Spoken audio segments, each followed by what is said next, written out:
Magandang hapon po sa inyo lahat. Magandang hapon, gabi, araw.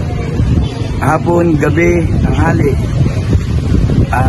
Ang kasabihan ng mga taga-Coron, pag hindi ko doon nakit yung 734 step, hindi ako nakarating ng Coron. Akitin ko po ito. Yeah. Update ko sa inyo pag nasa taas na ako. Nasa 200 step na po ako. Kita na yung buong paligid ng ano. 200. Nasa 500 plus pa. Update ko kayo. Nakakita ako ng 500. 200 plus na lang. Ganda rito, oh.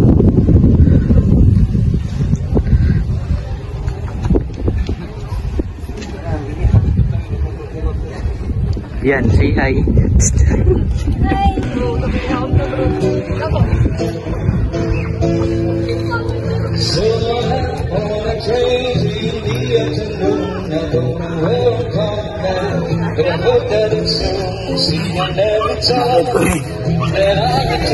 Ang ganda rito. Dalawa din.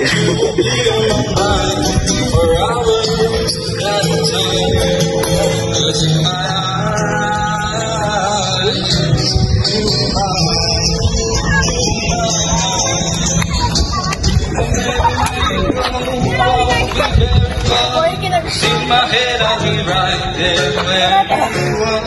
Love is no distance, baby. Love is no distance, baby.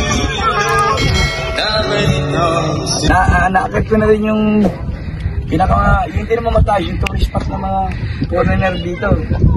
Kapaliwanag na kasama ko kung anong klaseng bundok to. So, basically, nandito po kami sa Mount Tapias. Isa sa mga tourist spots po dito sa Coron. So, kung bakit tinawag na Mount Tapias is because sa salita mismo na Tapias, which is cat. So, dahil during the Spanish period, ito po yung bundok po na ito. Ito yung pinagtagpuan ng mga Japanese soldiers at binomba po sila ng mga American soldiers. That is why na-cut po yung isang bahagi ng Tapias na ito. Ito po. Yung barkisi na kanahin, ayun. Ayan.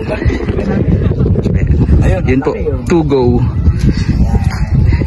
Tapos ito naman po, ito po yung Mount Delara. So kung makikita ninyo, may dalawang tower po dyan, which is the Smart and the Globe.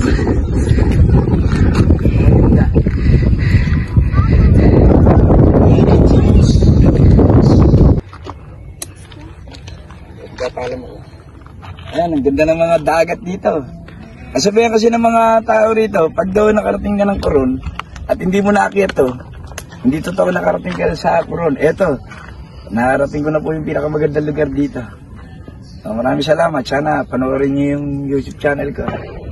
Thank you. Ano na, okay na. At dito ako ngayon, nakarating na. Sa tulong ng mga pamaking ko. Okay.